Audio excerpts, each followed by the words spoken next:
Welcome back to our channel, kung saan pinag-uusapan natin ang mga pinaka-importanteng usapin sa defense at military tech ng Pilipinas. Sa video na ito, tatalakayin natin ang isang napakahalagang development pagdating sa military capability ng US, at kung bakit posibleng maapektuhan nito ang Pilipinas. Ang bagong hypersonic land missile system na tinatawag na Blackbeard GL ay posibleng maging bahagi ng mga defense asset na i-deploy ng US sa Indo-Pacific, at kasama sa mga posibleng lokasyon, ang ating bansa. Pero bago tayo magsimula, tandaan natin na ang matatag na Pilipinas ay hindi lang nabubuo sa lakas militar, kundi sa maayos na pamahalaan, paglaban sa korupsyon, pagtanggi sa political fanaticism, at pagsugpo sa fake news. Mahalaga yan para sa tunay na seguridad at katatagan ng bansa.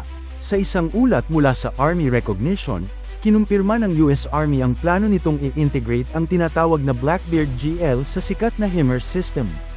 Ang HIMARS ay matagal nang ginagamit ng US at ng mga allied nations bilang isang reliable, high-mobility rocket system. Pero sa bagong upgrade na ito, magkakaroon na ito ng hypersonic missile launching capability.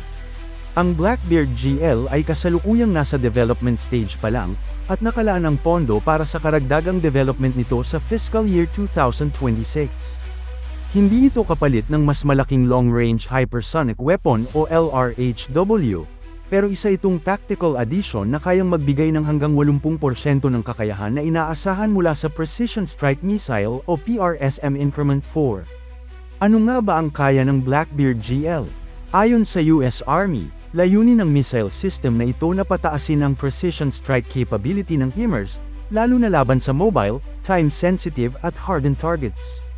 Sa madaling salita, ito ay para sa mga target na mabilis gumalaw, sensitibo sa timing, at heavily fortified.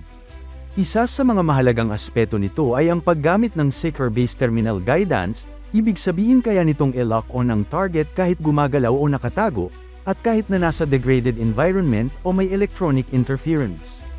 Bukod dito, isa pang layunin ay ang pagbaba ng per-missile cost, habang pinapabuti ang survivability ng launcher at missile mismo sa high-threat environments, gaya ng mga senaryo kung saan active ang air defenses ng kalaban.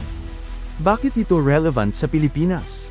Tulad ng NMESIS, Typhoon System, at MADIS Air Defense Platform, ang Blackbeard GL ay bahagi ng mas malaking layunin ng US na maghanda para sa high-intensity conflict, partikular na sa Indo-Pacific Theater.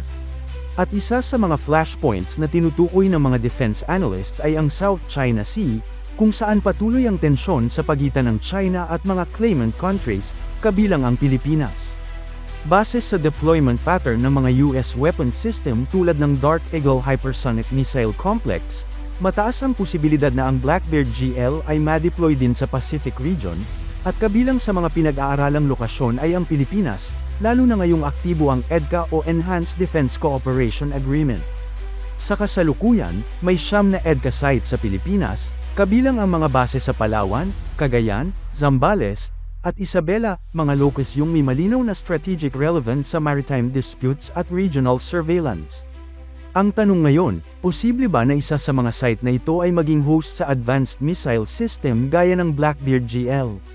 Sa mga naunang deployments ng US, gaya ng Typhoon missile system sa Guam, pinapakita nila ang pattern ng paglalagay ng forward-deployed precision strike capabilities para sa mabilis na response sa regional threats. Kung ang Pilipinas ay magiging bahagi nito, hindi lang ito tactical move kundi symbolic na pagpapakita ng commitment ng US sa mutual defense obligations. Ngunit habang may benepisyo ito sa deterrence, dapat ding isaalang-alang ang reaksyon ng mga karatig bansa, partikular na ang China. Sa mga nakalipas na buwan, paulit-ulit na nilang ipinahayag ang pagkontra sa military build-up ng US sa Asia, lalo na kung ito ay nasa malapit sa kanilang itinayong artificial islands. Kaya ang deployment ng hypersonic missiles sa Pilipinas, kung matutuloy man, ay hindi lang usaping militar. Isa rin itong diplomatic challenge na kailangang harapin ng ating pamahalaan ng may balanseng pananaw, siguruhin ang seguridad ng bansa habang iniiwasan ang lalong pagtaas ng tensyon sa rehiyon. Kaya napakahalaga ng transparent at maingat na policy coordination sa pagitan ng ating Department of National Defense, Department of Foreign Affairs, at ang ating mga security partners. Hindi sapat na basta't may capability, kailangan din ng malinaw na rules of engagement, clear strategic purpose, at informed public dialogue. Dahil sa huli, ang pag-deploy ng kahit anong advanced weapons system, lalo na sa teritoryo ng Pilipinas, ay hindi lang dapat usapin ng power projection, kundi ng tunay na national interest at regional stability. Isa pang dapat pagtuunan ng pansin ay ang opportunity para sa technology sharing o defense collaboration. Kung magiging bahagi tayo ng deployment ng systems tulad ng Blackbeard GL, dapat din nating itulak ang posibilidad ng knowledge transfer para sa ating sariling research institutions at defense industries. Ito ang pagkakataon para sa Pilipinas na hindi lang maging forward base, kundi maging active contributor sa regional security architecture. Sa ganitong paraan, mas napapalakas ang kakayahan natin sa long-term defense self-reliance habang nananatiling aligned sa mga international defense standards. Kung ma-deploy nga ito sa Pilipinas, ano ang strategic value para sa atin? Una, magiging bahagi tayo ng regional deterrence network ng US, kung saan ang presence ng advanced weaponry tulad ng hypersonic missiles ay posibleng pumihil sa anumang aggression. Pangalawa, ito ay maaaring magbigay ng technical know-how sa ating mga sundalo kung sakaling magkaroon ng joint training o co-location ng mga US and Philippine forces. Pangatlo, kung maipapakita ng Pilipinas na handa itong tumanggap ng ganitong klase ng armas, maaari rin tayong makakuha ng mga surplus systems o technologies na pwedeng ilokalize at pagbasehan ng ating sariling defense R&D. Pero hindi rin mawawala ang risks, kabilang dito ang posibilidad na maging target ang mga lugar na may ganitong sistema sa oras na sumiklab ang tensyon.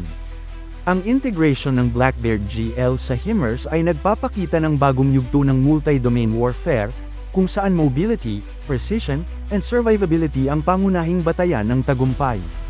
Mas lumalawak na ngayon ang capability ng HIMARS, mula sa conventional munitions, napunta sa precision missiles, at ngayon ay papasok na sa hypersonic category.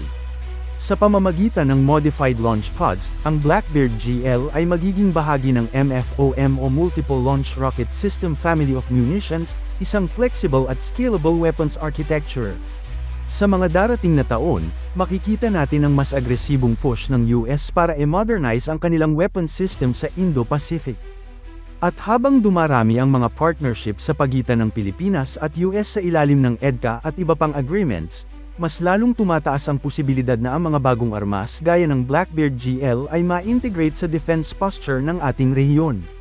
Bilang isang bansa na nasa gitna ng strategic crossroad, mahalagang maunawaan natin ang mga implications, both positive and negative, ng mga ganitong deployment.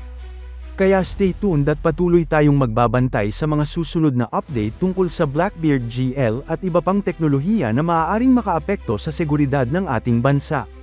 Kung gusto niyong updated sa mga ganitong balita, huwag kalimutang mag-like, mag-subscribe, at i-hit ang notification bell. Hanggang sa susunod na video, mabuhay ang makabagong sandata ng Pilipinas!